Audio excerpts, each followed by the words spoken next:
lọ sí ọ̀run àpàpàǹdodo. Ó ní gbogbo agbára tí dókítà ilé ìwòsàn náà ní ló sà láti rí pé ó dóòlà ẹ̀mí padà bọ̀ ní gbogbo akitiyan wọn ló já sí.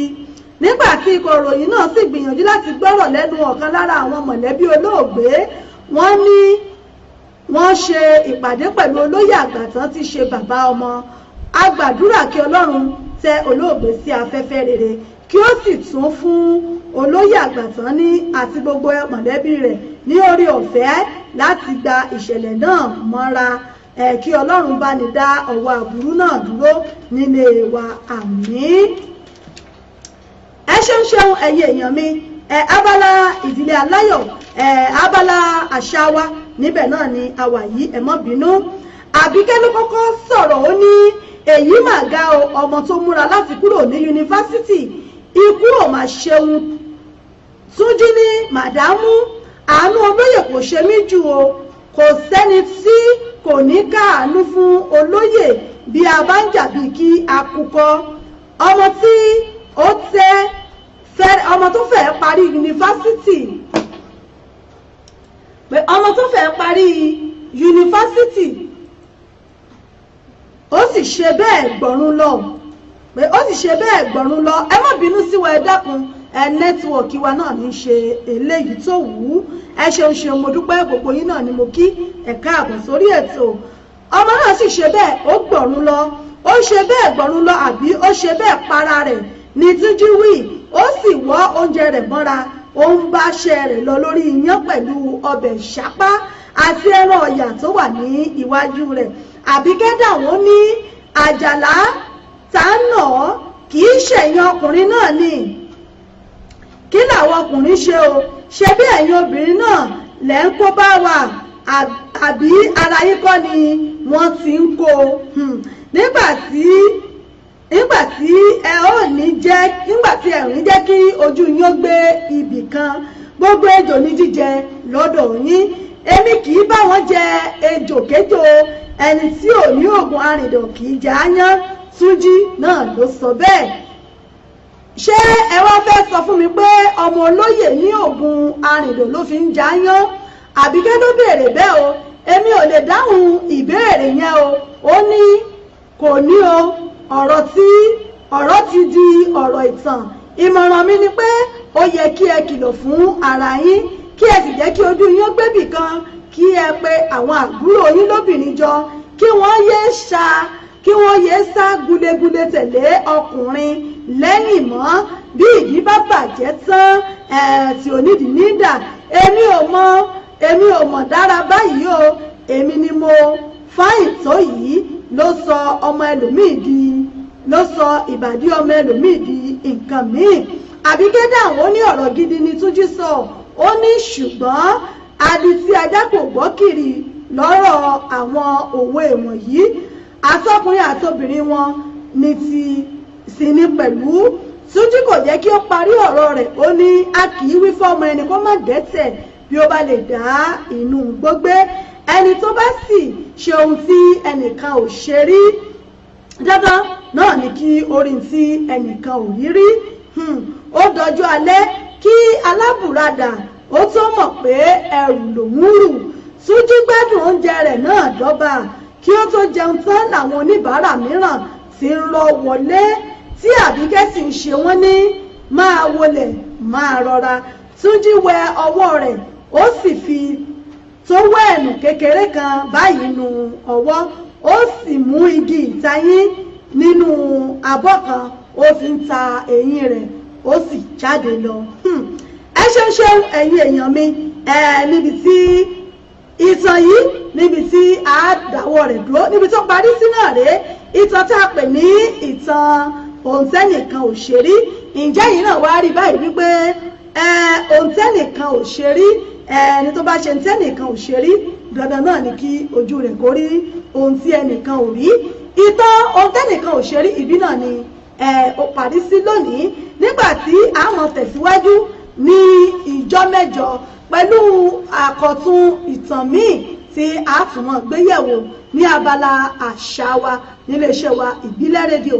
Ẹ ṣeun gbogbo ẹ̀yin èèyàn mi gbogbo ẹ̀yin tí ẹ darapọ̀ mọ́ mi lórí ètò ẹ̀yin tí a jọ túkọ̀ ètò yìí mo dúpẹ́ lọ́wọ́ gbogbo yín lágbára Ọlọ́run ojú tẹ fi ń wò wá ò ní fọ́ etí tẹ fi ń gbọ́ wá ò ní di kò nídìí etí ẹ̀ ń náwó sí lágbára Ọlọ́run ẹ ṣeun mo dúpẹ́ o gbogbo ẹ̀yin èèyàn mi bírọ́dà mi Bobby JJ ṣe Adéyẹmí Ọ̀ṣùbádé mo kí yín ẹ ṣeun Àyìnkẹ́ ìyá mi Kadijat ẹ ṣeun ìyá mi Olúṣọ̀gà Matthew Ẹniọlá bàbá mi ọmọ tọjọ́ méjì mẹ́ta o àwọn tèmi ní Nàìjíríà àwọn pẹpẹ dem gang tèmi rèé o ẹ ṣeun ẹkùjọ́ méjì ẹkùjọ́ mẹ́ta gbogbo ilé ńkọ́ ṣàlàáfíà ara náà lẹ́wà ẹ ṣeun mo kí gbogbo yín ẹ káàbọ̀ sórí ètò ohun tá a fi kásẹ̀ ètò tòní ńlẹ̀ náà rèé ibi tí ìtàn ohun tẹ́nìkan ò ṣe rí ibi tó parí sí lónìí náà rèé ẹ ṣé mo dúpẹ́ Mọ́túnráyọ̀ Òsénì ẹ ṣeun mo rí yín o àwọn tẹ̀síwájú lórí ètò yìí níjọ́ mẹ́jọ pẹ̀lú ògùn Ọlọ́run ọba lórí ètò yìí ètò wa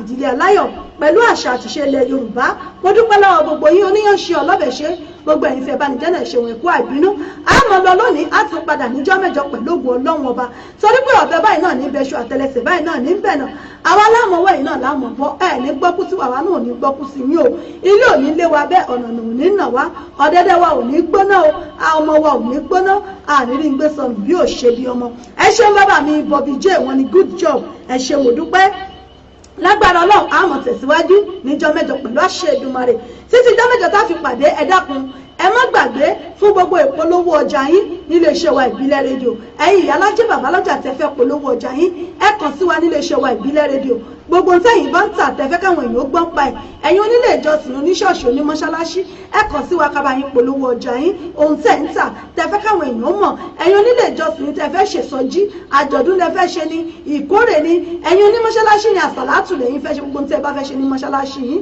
ẹ kàn sí wa á bá yín gbé jáde tí gbogbo ẹ̀ yóò gbọ́ tí wọ́n sì mọ̀ ẹ kàn sí wa lónìí lórí studio number wa 07459353799 bẹ́ẹ̀ ni ní Nàìjíríà ẹ lè pè wá pẹ̀lú +447459353799 kò síbi tí ẹ wà tá a lè bá yín polówó ọjà yín káàkiri gun mẹ́rẹ̀ẹ̀rin àgbáláyé tí gbogbo ayé ò mọ̀ gbọ́ tí wọ́n sì mọ̀ tẹ́ǹtì àti tẹ́ǹpé ṣe lọ́dọ̀ yìí abẹ́yìn fẹ́ darapọ̀ mọ́ wa nílé iṣẹ́ wa ìbílẹ̀ rédíò bóyá yìí náà ní ètò kan tẹ́ ẹ fẹ́ gbé kalẹ̀ káwọn èèyàn máa jàǹfààní ẹ̀ ẹ kàn sí wa lórí studio number wa bákan náà àjọsọ tí gbogbo ẹ̀ ògùn régé ẹ ṣeun mo dúpẹ́ ẹ má gbàgbé Comforter 2018 láti ọwọ́ àwọn màmá wa Reverend Mother Esther Abímbọ́lá Àjàyí JP Comforter 2018 ìyẹn nílùú Amẹ́ríkà náà ló ti máa wáyé ní ọjọ́ sátidé ọ̀sẹ̀ yìí níbẹ̀ náà ni ó ti wáyé ìpolówó rẹ̀ yóò lọ láìpẹ́ yìí Comforter 2018 láti ọwọ́ àwọn màmá wa Esther Abímbọ́lá Àjàyí gbogbo náà ni wọ́n pe àwa tá wà ní London ní Europe ní Canada ní gbogbo bíkíbi tí a bá wà nílùú Europe àbáwá tá wà ní Nàìjíríà tá a fẹ́ pàdé wọn nílùú Amẹ́ríkà fún sẹ̀lẹ́gẹ́rùbù fún tọdún yìí yóò dùn yóò sì lárinrin ìpolówó rẹ̀ yóò lọ láìpẹ́ sẹ́yìn náà ó rí bẹ́ẹ̀ dẹ̀ ni ẹ mọ́ gbàgbé Unification Army of Salvation UK and Ireland Command wọ́n fi tìfẹ́tìfẹ́ pé gbogbo wa síbi àjọ̀dún ọdún kejìlélógún 22 years anniversary wọn tí wọ́n ṣe ní inú oṣù kẹjọ on the 4th of August 2018 náà ni wọ́n ṣe àjọ̀dún ẹgbẹ́ ọmọ ogun wọn Army of Salvation ìyẹn nílùú London bíi náà ni wọ́n ti ṣe gbogbo apátápátá náà ni wọ́n ń pè síbi àjọ̀dún yìí pé káwá bá wọn gbé Ọlọ́run ga ìyẹn ní Selina Lane níbẹ̀ náà ni wọ́n ti ṣe Selina Lane níbẹ̀ náà ni wọ́n ti ṣe ìpolówó rẹ̀ yóò lọ láìpẹ́ tí a gbọ́ ìyẹn ní Selina Lane níbẹ̀ náà ni ó ti wáyé ní ìjọ Love of Christ Ministry níbẹ̀ náà ni ó ti wáyé níjọ àwọn màmá wa níbẹ̀ náà ni ó ti wáyé ní Love of God Ministry Kerubu and Seraphu ibẹ̀ náà ni wọ́n ti ṣe tí ó ti wáyé gbogbo wa náà ni wọ́n ń pè ìyẹn ní Unit 1 Abet Quitting Site Selina Lane Dagenham SS RM8 1ES níbẹ̀ náà ni ó ti wá ní Love of God Ministry aládùúrà ní August 4 ọjọ́ 4 oṣù kẹjọ ọdún 2018 tá a wà yìí gbogbo náà ni wọ́n pè ó pé ká bá wọn dúpẹ́ aago 12 ọ̀sán náà ni ìsìn ó bẹ̀rẹ̀ gbogbo apáta náà ni wọ́n pè ìpolówó rẹ̀ yóò lọ láìpẹ́ tẹ́ máa wò gbogbo yìí náà là ń pè iléeṣẹ́ Authentic Entertainment Organization fún gbogbo ayẹyẹ tí ẹ bá fẹ́ ṣe MC lẹ́fẹ́ ni alága lẹ́fẹ́ ni alága àdó alága àjókòó event planner lẹ́fẹ́ ni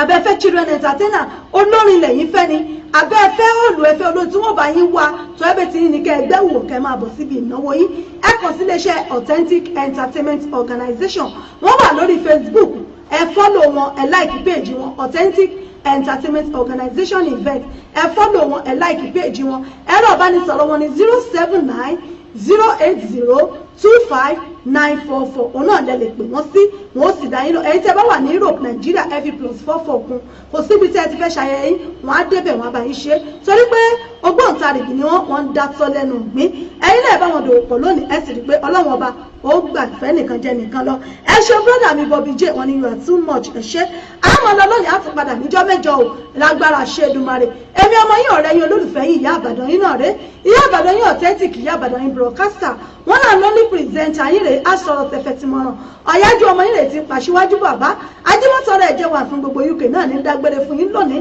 pé àmọ́ lọ lónìí á tún padà níjọ́ mẹ́jọ Àjọkẹ́ Adé lè ní jẹ́ èmi lọ́mọ àgàn òbílẹ̀ ọmọ àgàn òbí dúdú ẹ̀gún létí iyán ọ̀bọ̀kàrẹ́ iyán funfun ọkà abara mi lè jọjọ iyán funfun ọ̀bọ̀kàrẹ́ iyán funfun ọkà abara mi lè jọjọ mi lọ́mọ tápà lè ń pètò ọmọ ẹranko yáyọ ọmọ ẹkùn tó fi torítorí ọmọ ẹkùn tó fi tìrùtìrù ọmọ ẹkùn tó fi ti gbogbo ara ti gbogbo lókè Ìbàdàn nílé Olúyọ̀lé nílé ìyá nílé bàbá tó bí lọ́mọ Ìbàdàn májàmájà tẹ kára àwájú lẹ́rú Ìbàdàn tí ọ̀làbùlà tí ò ní míìsì èmi lọ́mọ agbó sásámọ́sá ọmọ àgbáyàyàmáyà Ìbàdàn ọ̀bádìṣọ̀rẹ́ ẹ̀mú lójú ogun èmi lọ́mọ ọ̀bọ̀ ṣòkòtò kẹ̀mbẹ̀ rẹ̀ bí ìjà títí tá a tún fi pàdé níjọ́ mẹ́jọ lásìkò kan náà nígbà kan náà èmi ọmọ yín ọ̀rẹ́ yín olólùfẹ́ yín ìyá Ìbàdàn náà rẹ̀ èmi náà lọ ilé ọkọ mi níbi wọn gbé mi ìyàwó á sì wọn pàdé níjọ́ mẹ́jọ pẹ̀lú òwò Ọlọ́run ọba ní gbọ́kú sí mi èmi náà ní gbọ́kú sí yín pẹ̀lú àṣẹ Èdùmàrè ẹ dákun ẹ mọ́ bá yàn jà oorun ayọ̀ lásùn tẹ́ ẹ bá rí èṣù tó kọ́kọ́ mú tó fi gọ́gùn ojú ẹ mọ́ fọmú èṣù ṣeré o èṣù oníṣe níbò níṣẹ̀yìn òní yà sílé kó wá gbogbo wa títí tá a tún fi pàdé títí ìjọ́ mẹ́jọ ká pàdé láyọ̀ ká sùn láyọ̀ ká jí láyọ̀ ire báyìí ire lójú owó rí ó dìgbà kan náà ká pàdé o ó dàárọ̀.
ìròyìn àkọ́tún mílíkì ayé fọ́hàn àti ìgbàlódé kánú ni létí àṣà àti ìṣẹ̀lẹ̀ kárùn ti redé bí òǹkà níbi ọ̀rọ̀ kàbìtì tó wúwo tí kò ṣe bọ̀ bẹ́ẹ̀ bu àyàfi àlàyé ọ̀rọ̀ tó mọ́yán lórí kò sẹ́lẹ́gbẹ́ ìbílẹ̀ rédíò tiwantiwa ọmọ ẹni oníṣẹ́ẹ̀dí bẹ̀bẹ̀rẹ̀ kábílẹ̀kẹ́ síbi ọmọ ẹlòmíì gbogbo ẹ̀yin ọmọ káàrò jíire tó fẹ́ ká jẹ́ gbogbo rẹ̀ jẹ máa bọ̀ tààrà níbi ilé rédíò tiwantiwa fún ìpolówó ọjà àti ìgbẹ́sìgà owó ìdákọ̀mù lọ́sàn-án láti jẹ́ kí ọjà rẹ̀ di ìlú mọ̀ kákárí ayé ìyá Ìbàdàn ẹ̀lẹ́mbẹ̀ wọn ẹ máa kú iṣẹ́ ọpọlọ àti ìfaradà fún ọmọ Oòduà Ẹlẹ́dùà yóò túbọ̀ tí ọ lẹ́yìn délẹ̀ lérí náà tó bá fẹ́ jẹ àǹfààní yìí kàn sí 07424728743 07424728743 tàbí studio number 07459353799 07459353799 níbi ká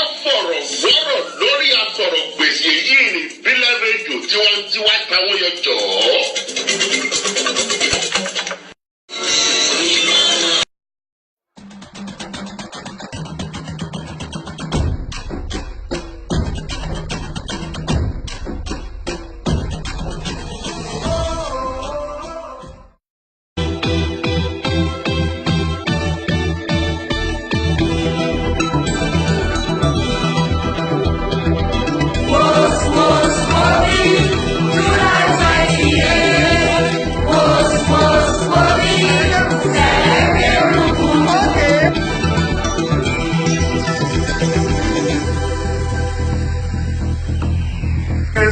celebrate the Hope Hotel coming up July 28, 2018.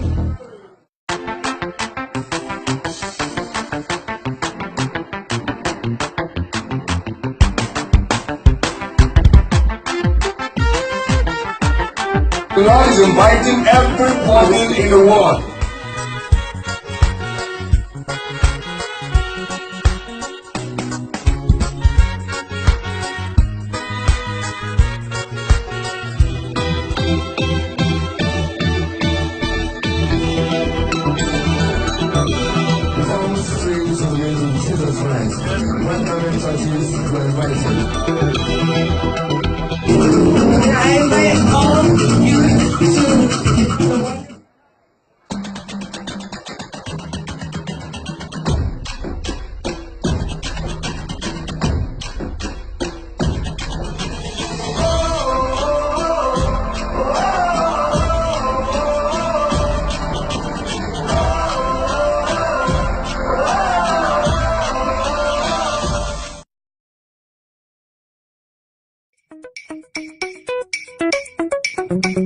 You want to have a good-looking skin? Are you trying to get rid of your old skin? Do you want to make your complexion clean and bright? Get rid of sunburns, dark circle, acne, spots, and your skin become beautiful, glowing, and presentable. Bẹ́ẹ̀ni, ká bọ́ lọ́wọ́ gbogbo kòkòrò ara, ká bọ́ lọ́wọ́ gbogbo kòkòrò tó ń bá àwọ̀ ara wọ̀nyá ìjà. Ifo, ìlà, gbogbo ohun tó ṣe pálapàla sí ni lára, tàbí eléyìí tí ọṣẹ fà sí àwọ̀ ara ẹni. Kí ibì kan dúdú, kí ibì kan pupa lára ẹni. Unbalanced skin, authentic beauty skin care ló lè yanjú ẹ̀. Bẹ́ẹ̀ni, lóríṣiríṣi la ṣe wọ́n jáde. Hot chocolate lotion, pink up balm, super half cast shower gel, super half cast scrub, super half cast face cream, half cast oil, super half cast lotion, whitening cream, whitening oil, super half cast gel, Dande whitening lotion, hot whitening oil, whitening black soap, half cast cleanser, whitening oil, super half cast oil, hot whitening oil. All these are our best organic skin care products and we ship them worldwide. Kárí ayé ni a ti ń ta gbogbo ẹ̀. Contact number 0742428743 or +447424728743.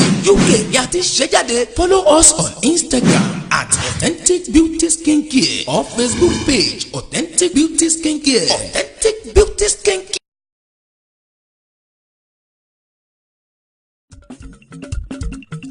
Dìde ọmọ ogun gbàlà gbé orúkọ Jésù ga ọjọ́ látàrí lónìí tí Michael Balógun wá Michael mímọ́ mímọ́ Balógun Michael mímọ́ mímọ́ Balógun ṣamọ̀nà ẹgbẹ́ wa dópin bá wa ṣẹ́ Lucifer. TNS Unification, Council of Army of Salvation, UK and Ireland Command is inviting everybody to their 22nd anniversary and Thanksgiving service. Bẹ́ẹ̀ni, àwọn ọmọ ogun ìgbà àti TNS Unification, UK and Ireland Command ló ń pe gbogbo wa sí àjọ̀dún ọdún kejìlélógún àti ìdúpẹ́ tó máa wáyé ní Saturday 4th August 2018 at TNS Love of God Ministry, Mountain of Peace, aládùúgbò tó wà ní Unit 1. Abequity side, Salinas Lane, Dagenham, RM8 1ES by 12 p.m. Otman ní agbára jù.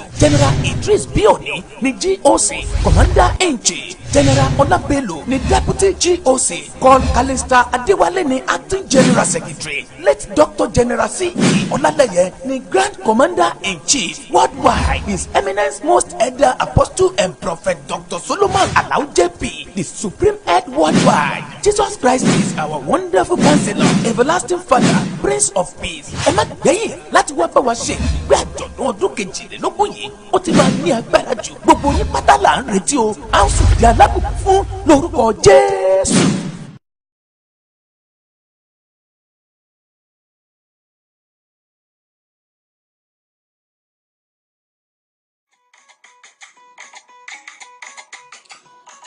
Authentic Entertainment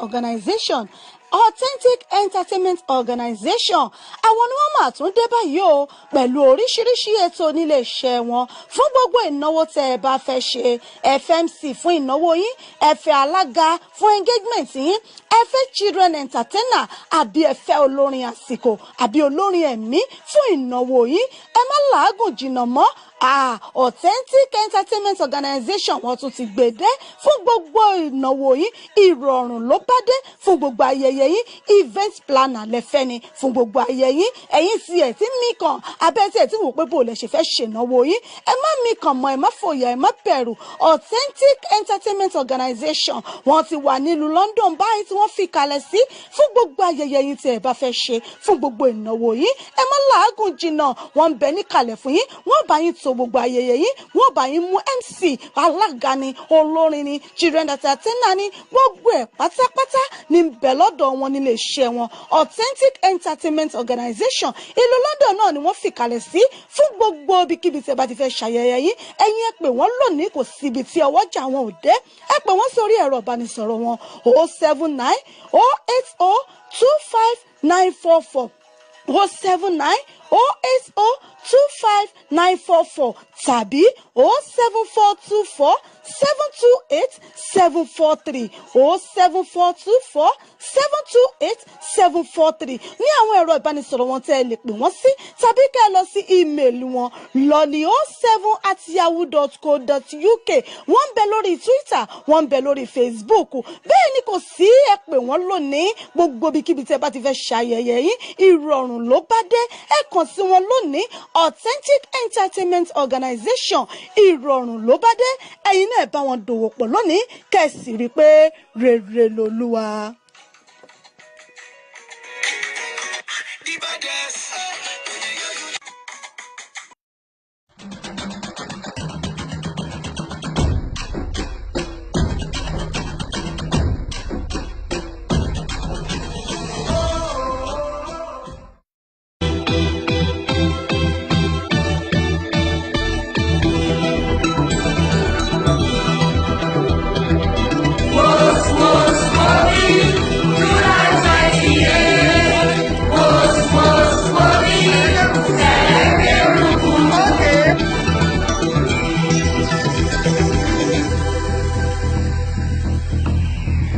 Celebrate the Hospital coming up July 28, 2018.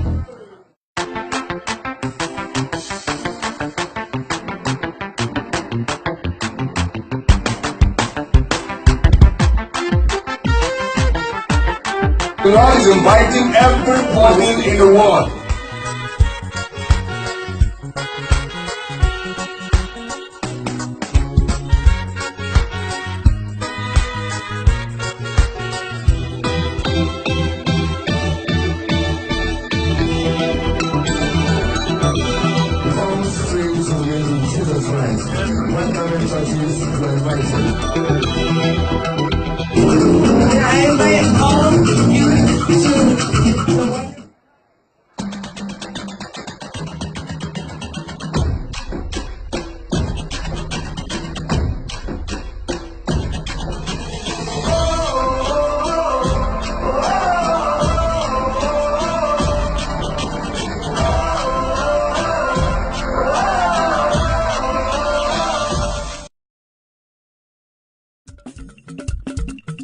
dìde ọmọ ogun gbàlà gbé orúkọ Jésù ga ọjọ́ látàrí lónìí tí Michael Balógun wá Michael mímọ́ mímọ́ Balógun Michael mímọ́ mímọ́ Balógun ṣamọ̀nà ẹgbẹ́ wa dópin bá wa ṣẹ́gun Lucifer. TNS Unification Council of Army of Salvation UK and Ireland Command is inviting everybody to their 22nd anniversary and Thanksgiving service. Bẹ́ẹ̀ni, àwọn ọmọ ogun ìka àti TNS Unification UK and Ireland Command ló ń pe gbogbo wa sí àjọ̀dún ọdún kejìlélógún àti ìdúpẹ́ tó máa wáyé ní Saturday 4th August 2018 at TNS Love of God Ministry. Mountain of Peace aládùúrà tó wà ní unit 1 abekwete side Salinas Lane Dagenham RM8 1ES by 12 p.m. ó ti máa ní agbára jù. General Idris Bioni ní GOC Commander-in-Chief. General Olabelo ní Deputy GOC. Col Calista Adewale ní Acting General Secretary. Late Dr. General C.E. Olaleye ní Grand Commander-in-Chief. Worldwide, His Eminence Most Elder Apostle and Prophet Dr. Solomon Alao JP, the Supreme Head Worldwide. Jesus Christ is our wonderful counselor, everlasting Father, Prince of Peace. Ẹ má gbẹ̀yìn láti wá bá wa ṣe ìgbé àjọ̀dún ọdún kejìlélógún yìí. Ó ti máa ní agbára jù. Gbogbo yín pátá là ń retí o. A ó sì di alábùkún fún lórúkọ Jésù.